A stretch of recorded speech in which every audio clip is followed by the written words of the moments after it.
Hello everybody, I am the Zero Man and this is Countdown to Zero.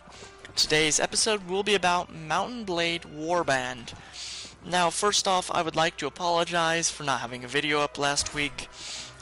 I was busy with college and I assume my friend Undead was as well. I haven't been in much contact with him, so I assume he'll have some content out soon. I'm not quite sure.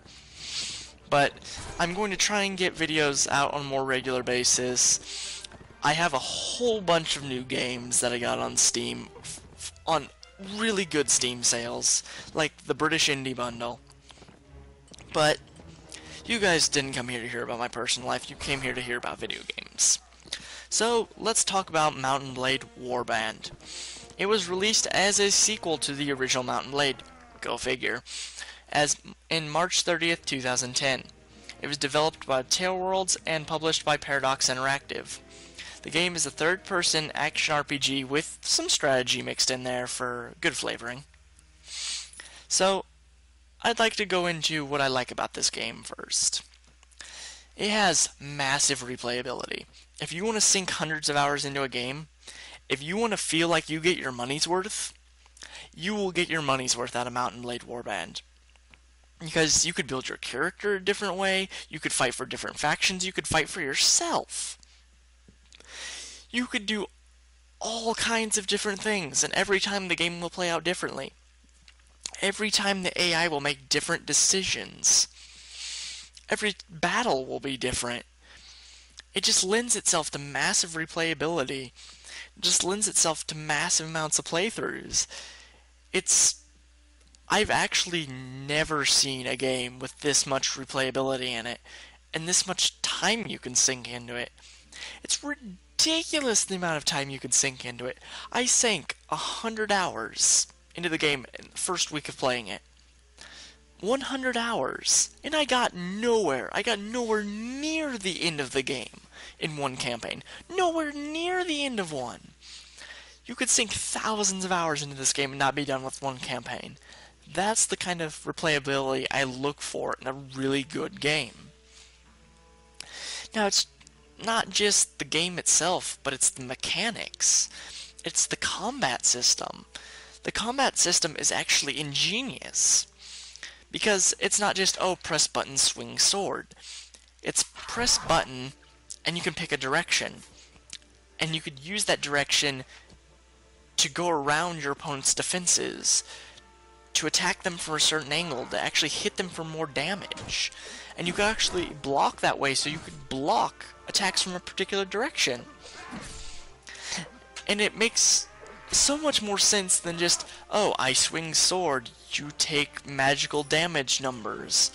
You swing sword and I magically block it, even though you swung your sword at the side I have no shield.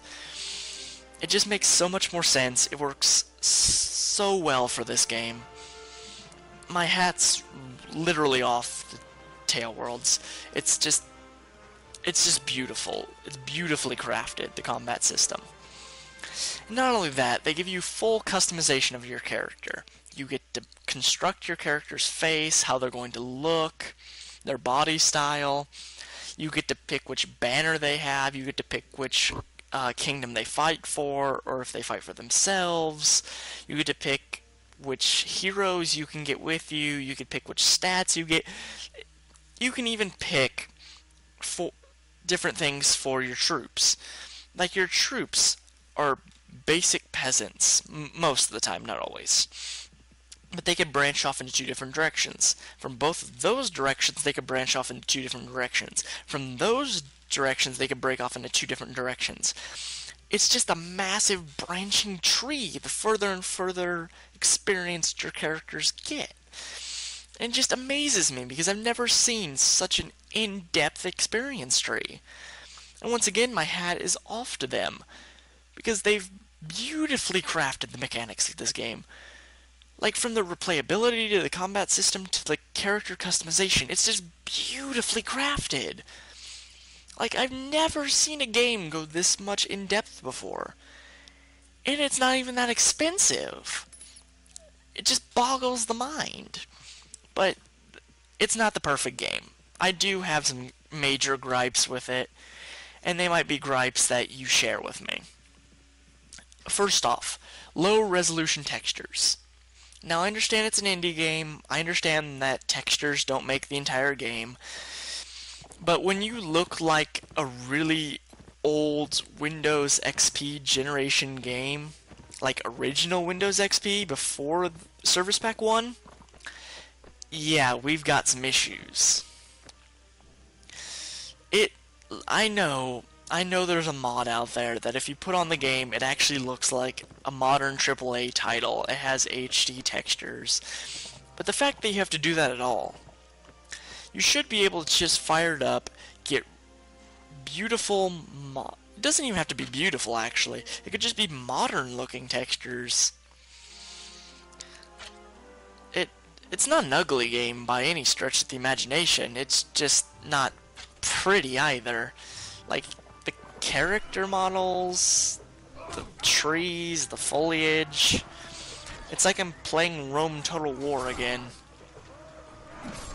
Now, another thing that goes with the replayability is a little bit of the other side of the coin.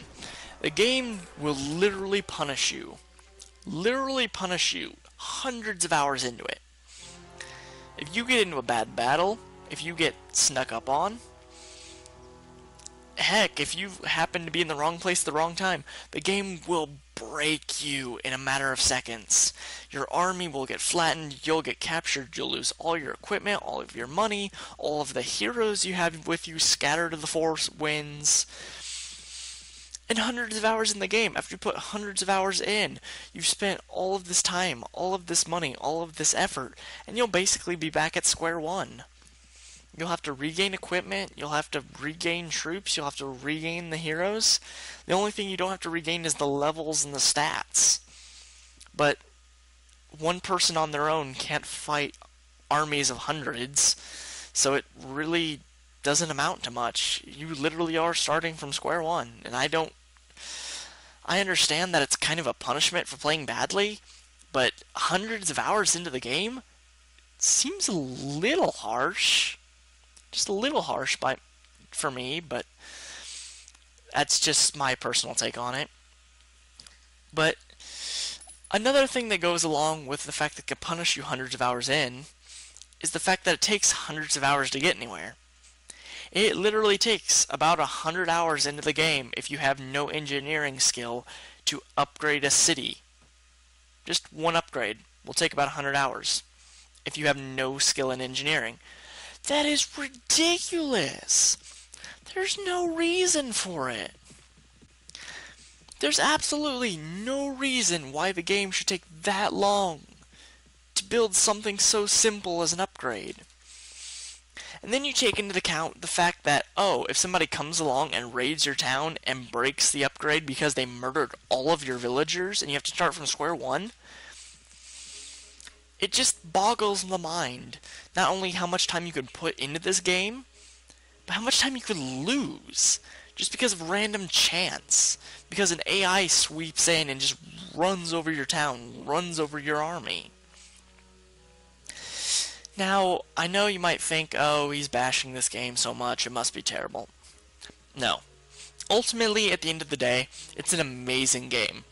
No matter how many times I've rage quit, I've always come back and said, hey, I want to play this again. Hey, I want to sink more time into it.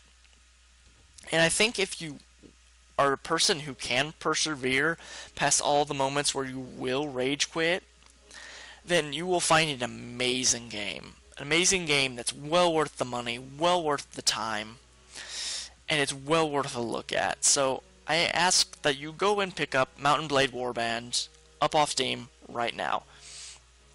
Just go find it. It might be under Steam sale, it might not. This depends on when you see this video. If you do find it on the sale, grab it. Just grab it, because you will never get a better deal.